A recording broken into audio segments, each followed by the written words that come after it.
Bonsoir. Nous allons entamer maintenant la troisième partie de notre étude sur l'analyse de texte. Nous allons aborder l'étape 2, qui est l'analyse détaillée, tous les autres concepts. La meilleure manière de serrer la parole de Dieu contre notre cœur, c'est de la connaître en profondeur et de la retenir. Pour cela, notre lecture quotidienne doit être plus qu'une succession de mots, ce doit être l'examen approfondi de cette parole.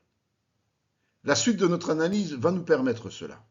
Certes, après avoir acquis les bons réflexes, nous ne devrons plus nécessairement travailler strictement selon ce processus, mais nous aurons une capacité d'analyse qui sera fortement améliorée, et donc ce sera une analyse naturelle.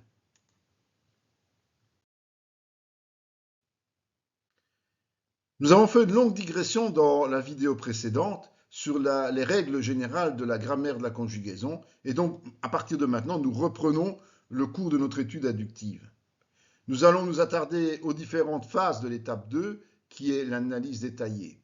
Donc les mots-clés, les lois littéraires, les termes exceptionnels, la grammaire, la conjugaison et toutes autres informations importantes permettant de nous éclairer afin que nous analysions le texte au mot le mot. N'hésitons pas à noter le plus de données possible tout en respectant un certain ordre pour éviter que cela devienne finalement illisible et donc que ça n'apporte rien. Nous allons différencier chaque point et nous allons donner un exemple concret au travers de l'évangile de Jean 3, 14, 18.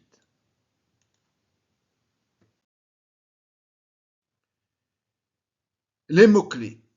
Les mots-clés, ce sont des mots de liaison invariables. Ce sont les charnières des phrases.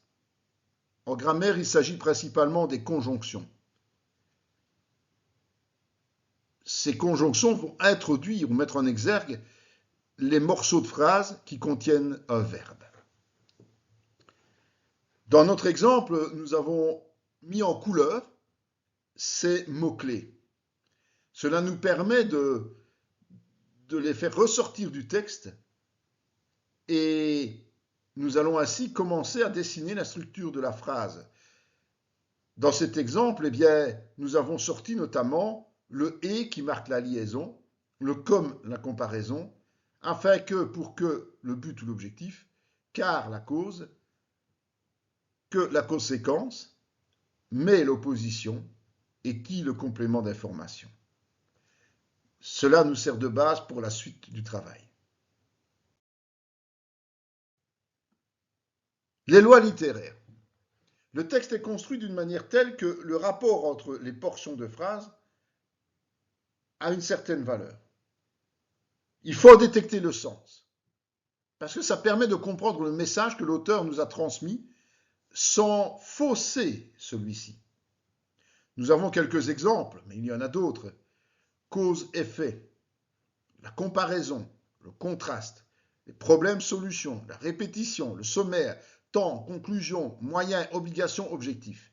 Dans notre exemple, nous voyons, repartant des conjonctions, eh bien, nous avons tout d'abord le « et ». La liaison se fait avec les versets 11 à 13 qui précèdent. C'est un exemple concret qui nous montre que finalement, nous n'avons peut-être pas choisi correctement notre passage. Et que si nous voulions avoir une information complète et valable, nous aurions peut-être dû commencer notre travail au verset 11, justement. C'est volontaire dans ce cas-ci, mais si nous faisons un travail pratique, nous devons vraiment nous remettre en question et redémarrer plus haut. Comme Moïse éleva le serpent dans le désert, il faut de même que le Fils de l'homme soit élevé. C'est une comparaison qui se fait entre l'épisode des serpents en Nombre 21, 6, 9, et donc il faut aller lire cet épisode-là. Il est raconté qu'effectivement, à cause des murmures du peuple, murmures répétitifs évidemment, Dieu les a laissés périr par la morsure des serpents, mais suite aux supplications, il a fini par accepter et par donner cette instruction à Moïse de faire un serpent d'airain et de le mettre au bout d'un bâton, de le tenir debout, et chaque fois que quelqu'un se faisait mordre par un serpent, s'il levait les yeux vers le serpent d'airain, eh bien, il était guéri. eh bien, cette comparaison permet de comprendre que l'élévation de Jésus était indispensable pour que les regards puissent se tourner vers lui. Et l'objectif de cette élévation, c'est afin que quiconque croit en lui ait la vie éternelle. Ensuite, au verset 16, il est dit « Car Dieu a tant aimé le monde qu'il a donné son Fils unique ». On est dans un cadre de cause-effet. C'est parce que Dieu a aimé le monde qu'il a donné son Fils unique. Afin que quiconque croit en lui ne périsse point. C'est un objectif qui est lié au don du Fils. Mais, c'est le contraste entre les deux objectifs, qu'il ait la vie éternelle, c'est un autre objectif lié au don. Donc il y a deux objectifs liés au don, avec un mais au milieu qui est un contraste. Ici, c'est vraiment pour insister sur le fait que ne pas périr, c'est plus que ne pas mourir, c'est vraiment recevoir la vie éternelle. Dieu, en effet, n'a pas envoyé son Fils dans le monde pour qu'il juge le monde, c'est l'objectif qui est lié à l'envoi, mais, de nouveau, un contraste entre les deux objectifs, pour que le monde soit sauvé par lui. Donc on voit vraiment la différence, c'est que Jésus n'est pas là pour juger, mais il est là pour sauver le monde. Verset 18, celui qui croit en lui n'est point jugé. C'est un complément d'information. Qui croit en lui n'est point jugé. On parle de celui, on complète l'information de celui. Mais, de nouveau, une opposition entre les deux parties de phrase. Celui qui ne croit pas est déjà jugé. Donc, c'est un complément d'information. Donc, les deux compléments d'information, il y a celui qui croit et celui qui ne croit pas. Il y a une opposition, évidemment, dans ce qui arrive à l'un et à l'autre. Et parce qu'il n'a pas cru au nom du Fils unique de Dieu, ben c'est un effet dont la cause est qu'il est déjà jugé. Donc on va analyser chaque phrase séparément en tenant compte des éventuels liens entre certaines d'entre elles. Nous avons vu le commentaire du « et » précédemment. L'important n'est pas d'utiliser des mots savants, mais de comprendre le sens entre les diverses parties.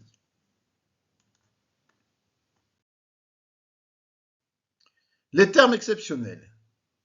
Ce sont tous les mots qui nous semblent difficiles ou que nous ne comprenons pas entièrement. Il faut les mettre en évidence à ce moment et nous chercherons à en comprendre le sens par la suite. Il faut vraiment utiliser les mots à leur juste valeur.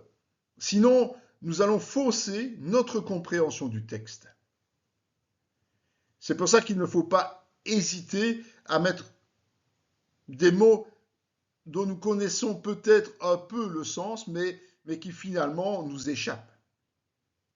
Nous avons, à titre d'exemple, évidemment, sorti un certain nombre de termes qui sont le Fils de l'homme, la vie éternelle, le monde, ne périsse point, juge, soit sauvé, croit en lui.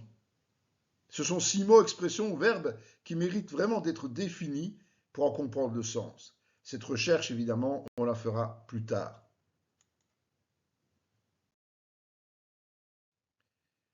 La grammaire et la conjugaison. C'est à cet endroit qu'intervient l'analyse détaillée du texte au niveau de cette grammaire et cette conjugaison, ce que nous avons étudié dans la vidéo 2. Nous allons la présenter d'une autre manière pour bien vous montrer que la manière de présenter les choses est quelque chose de personnel. Et que donc, vous ne devez pas d'office faire comme nous avons réalisé les choses, par exemple en tableau, ou bien comme ceci, en surlignant les passages. Non, vous pouvez aussi trouver votre propre méthode en faisant par exemple des colonnes, pourquoi pas, que sais-je. À vous de voir, vous surligner ou de trouver vraiment des formules avec lesquelles vous êtes le plus à l'aise. Et dans notre travail, nous allons d'abord analyser le verbe principal. Puis nous passerons aux parties qui contiennent un verbe de niveau inférieur qui en dépendent. C'est important d'avoir justement sorti ce qui précède, les données qui précèdent, pour nous aider à ne pas nous tromper dans l'ordre des verbes, par exemple. Et donc dans ce passage-ci, les versets 14 et 15, il est dit « Et comme Moïse éleva le serpent dans le désert, il faut de même que le Fils de l'homme soit élevé, afin que quiconque croit en lui ait la vie éternelle. » Le verbe principal, c'est « il faut que ». C'est une particularité. ça vient du verbe falloir, mais il faut que est une expression impersonnelle. Et c'est justement une règle que nous n'avons pas vue dans la vidéo numéro 2 parce elle est plus rare. Mais dans ce cas-ci, justement, nous voyons qu'il faut que marque l'obligation de ce qui suit. Il faut absolument que les choses se passent de cette manière-là.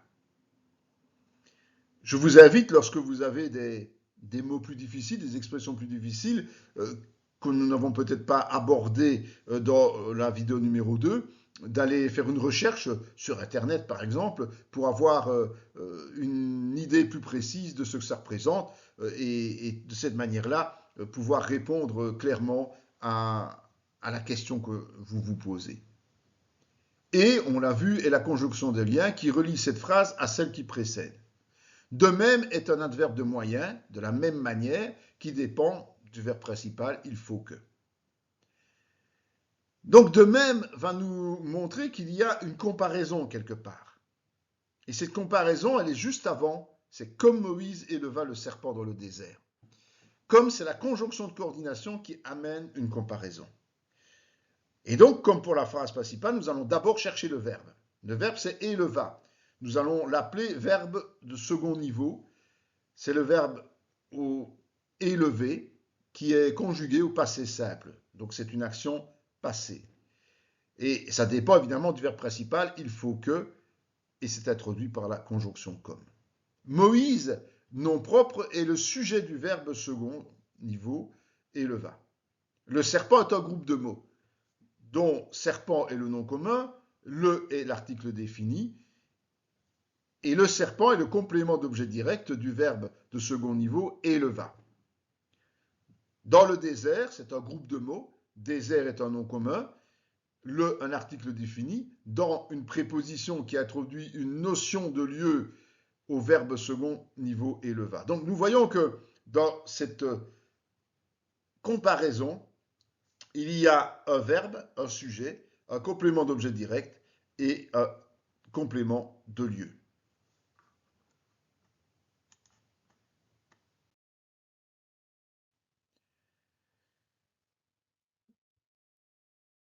Le Fils de l'homme soit élevé afin que quiconque croit en lui ait la vie éternelle. C'est la suite du texte, évidemment. Soit élevé, c'est le verbe. Il faut que le Fils soit élevé. Soit élevé est le verbe de second niveau également, puisqu'il dépend directement du verbe principal. Un verbe qui dépend du verbe principal est du second niveau, évidemment. Le Fils de l'homme est sujet du verbe second niveau. Groupe, c'est un groupe de mots avec fils, qui est le nom propre. Nom propre, pourquoi? Parce qu'on pourrait dire que c'est un nom commun, fils, mais on y a mis une majuscule, et donc ce nom commun devient nom propre. Le, c'est l'article défini. De l'homme est le complément d'information du mot fils. Donc, homme, c'est un nom commun. L', article défini, de préposition. Afin que quiconque croit en lui ait la vie éternelle. Afin que est une préposition qui introduit l'objectif ou le but. Le verbe est. Ce verbe dépend du verbe second niveau, soit élevé. Donc c'est un verbe de troisième niveau. L'infinitif est avoir, c'est au subjonctif présent. Quiconque croit en lui est un groupe de mots. Sujet du verbe troisième niveau est. Croit, c'est le verbe quatrième niveau. Pourquoi? Parce que ça dépend du sujet du quiconque et non pas à titre à égalité avec ce qui précède. Donc, c'est le verbe croire, c'est le présent. Quiconque est un pronom relatif indéfini, qui est le sujet du verbe quatrième niveau, croit. En lui est le complément d'objet indirect du verbe quatrième niveau, croit. La vie éternelle est un groupe de mots. C'est un complément d'objet direct du troisième niveau, le verbe est. Vie est un nom commun. Là est l'article défini Éternel est l'adjectif qualificatif. Donc nous voyons que c'est peut-être un petit peu plus compliqué parce que déjà le sujet pronom relatif et contient un verbe et un complément d'objet indirect. C'est une particularité, mais c'est intéressant de voir justement ici que nous devons vraiment nous rendre compte que certains verbes ont beaucoup moins d'importance que d'autres, mais permettent de compléter la compréhension de certains mots, puisque si on avait simplement des termes, euh, des noms et ou des mots, ce ne serait pas suffisant pour comprendre le sens qui nous est donné ici. Alors pour les verbes, vous avez vu qu'effectivement, nous avons déterminé un ordre de niveau. On a le principal, le second, le troisième, le quatrième, pour attirer l'attention sur leur ordre d'importance les uns par rapport aux autres.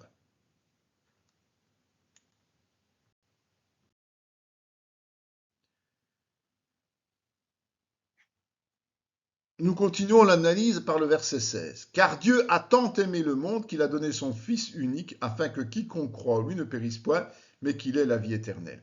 A aimer est le verbe principal.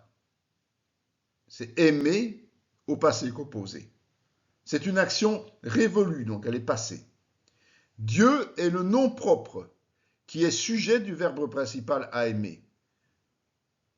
Le monde est le groupe de mots qui est complément d'objet direct du verbe principal à aimer. Et il est composé du nom commun monde et de l'article défini le. Car est une conjonction de coordination qui introduit une explication de ce qui précède. Tant que est la conjonction de subordination qui introduit une conséquence.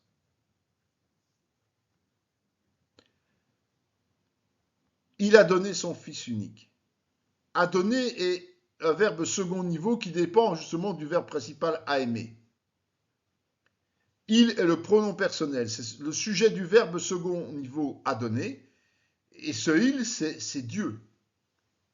Son Fils unique est un groupe de mots composé d'un nom propre, le Fils comme on a déjà vu. Son est un adjectif possessif qui se réfère à Dieu, c'est le Fils de Dieu. Unique, c'est un adjectif quantitatif. Et son Fils unique, c'est le complément d'objet direct du verbe second niveau à donner. Dans ce passage, nous constatons qu'il y a encore d'autres particularités, comme par exemple les actions révolues de Dieu pour un résultat présent. C'est l'objectif que nous recherchons, c'est d'établir l'ordre des choses.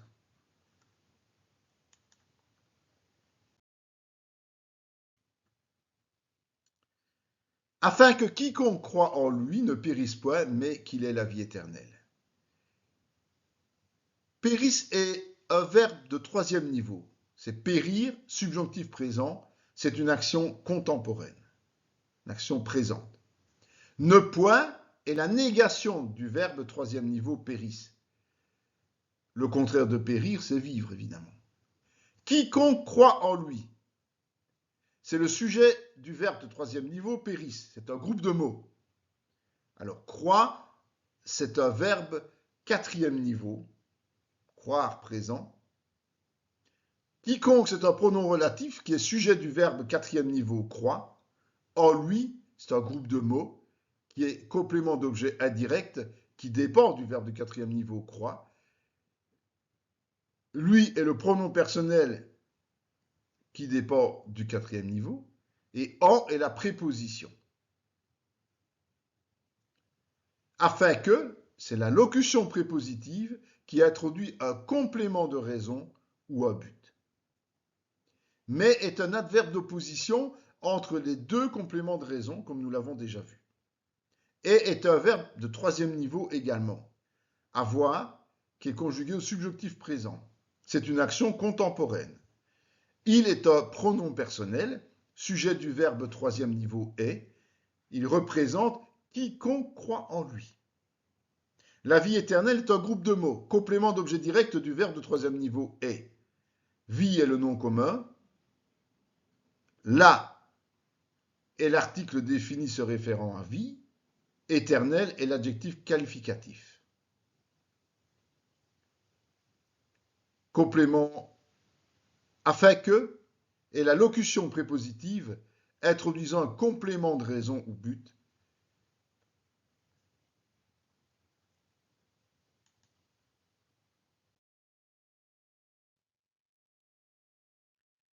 Dieu, en effet, n'a pas envoyé son Fils dans le monde pour qu'il juge le monde, mais pour que le monde soit sauvé par lui. Nous avons déjà étudié ce passage dans la vidéo 2, donc on ne va pas y revenir en détail, mais je voudrais juste souligner que nous avons fait une erreur dans l'analyse quand on dit sauvé par lui. Par lui n'est évidemment pas un complément d'objet direct, mais un complément de moyen. Par est une préposition qui introduit le moyen. Désolé pour cette confusion. Nous passons directement au 3.18. Celui qui croit en lui n'est pas jugé, mais celui qui ne croit pas est déjà jugé parce qu'il n'a pas cru au nom du Fils de Dieu. Et juger est le verbe principal, être jugé au présent. Ne point est la négation du verbe principal. Celui qui croit en lui, c'est le sujet du verbe principal est jugé, c'est un groupe de mots. Et celui est un pronom démonstratif qui est le mot principal du sujet, du groupe sujet. Le qui est un pronom relatif qui introduit un complément d'information du pronom démonstratif celui. Sujet du verbe croit. Croit est le verbe niveau secondaire, croire au présent. En lui est le complément d'objet indirect du verbe secondaire croit. Mais est un adverbe d'opposition entre les phrases principales. Mais celui qui ne croit pas est déjà jugé parce qu'il n'a pas cru au nom du Fils unique de Dieu. Et juger est le verbe principal, être jugé au présent. Déjà, c'est un adverbe de temps du verbe principal est jugé. Celui qui ne croit pas en lui, le sujet du verbe principal est jugé. C'est un groupe de mots, de nouveau. Celui est le pronom démonstratif, mot principal du groupe sujet, qui est un pronom relatif qui introduit le complément d'information du pronom démonstratif celui. Nous voyons, comme dans le passage précédent, que donc la phrase qui commence par qui croit en lui ou qui ne croit pas en lui, ne dépend pas d'un verbe, mais dépend bien d'un pronom. Sujet du verbe croire, c'est celui. Croire est le verbe de niveau secondaire, croire, présent. Ne pas est la négation du verbe niveau secondaire, croire. En lui est le complément d'objet indirect du verbe secondaire, croire. Parce qu'il n'a pas cru au nom du Fils unique de Dieu. Parce que est la locution conjonctive qui introduit une explication par rapport au verbe principal est jugé. A cru est le verbe niveau secondaire dépendant du verbe principal est jugé. Croire, passé, composé. Ne pas est la négation du verbe niveau secondaire accru. Au nom du Fils unique de Dieu. C'est un groupe de mots, complément d'objet direct, qui est lié au verbe de niveau secondaire accru. Nom est un nom commun. C'est le mot principal du complément d'objet indirect. Au est un article contracté. On dit à le du mot principal non. Du Fils unique de Dieu est le complément d'information du mot principal du complément d'objet indirect, c'est-à-dire du mot non. Le mot principal, c'est fils, qui est un nom propre. Du est un article contracté, de le, qui est l'article du nom fils. Unique est l'adjectif numéral du mot fils. De Dieu est un complément d'information du mot fils. Le de est la préposition qui introduit le nom propre, Dieu. On peut dire qu'il détermine l'appartenance du fils. Voilà pour l'analyse grammaticale. Nous passons maintenant aux autres informations importantes. Alors là, nous avons réalisé toutes sortes d'analyses et en analysant ces choses, on a peut-être eu le regard attiré par certaines informations ou certaines particularités. C'est ici qu'on va les noter pour ne pas les oublier par la suite. Moi, j'ai voulu en déterminer deux dans ce cas-ci pour vous donner un exemple. Peut-être y en aurait-il plus ou moins. C'est à voir. C'est là aussi un travail personnel. Il faut se laisser interpeller par l'esprit lorsque nous analysons la parole pour ressortir justement ce type d'information. Alors une première information intéressante est la chronologie des actions successives. J'ai relevé par exemple que le verset 3,16 est antérieur aux autres. Il est dit que Dieu a aimé le monde et a donné son Fils. Ce sont des passés composés qui parlent de quelque chose de révolu. Puis on prend l'exemple de Moïse, verset 3,14, première partie, où Moïse a élevé le serpent pour parler du Fils de l'homme qui a été élevé aussi, 3,14b. Et le fait que le Fils a été élevé, c'est que celui qui croit au Fils a la vie éternelle, le 3,15. Une deuxième information intéressante est le contraste entre celui qui croit et celui qui ne croit pas. Celui qui croit n'est pas jugé, ne périt pas et a la vie éternelle. Celui qui ne croit pas est déjà jugé. Je pense que c'est très intéressant parce que c'est l'essence même de ce passage biblique, de faire la différence entre celui qui croit et celui qui ne croit pas. L'étape 2 s'achève à cet endroit. Au travers de toutes ces analyses qui peuvent parfois sembler fastidieuses, nous avons réussi à ressortir toute une série d'informations de tout type qui déterminent mieux le sens du texte et vont nous permettre de passer à l'interprétation qui est le sujet de notre prochaine vidéo.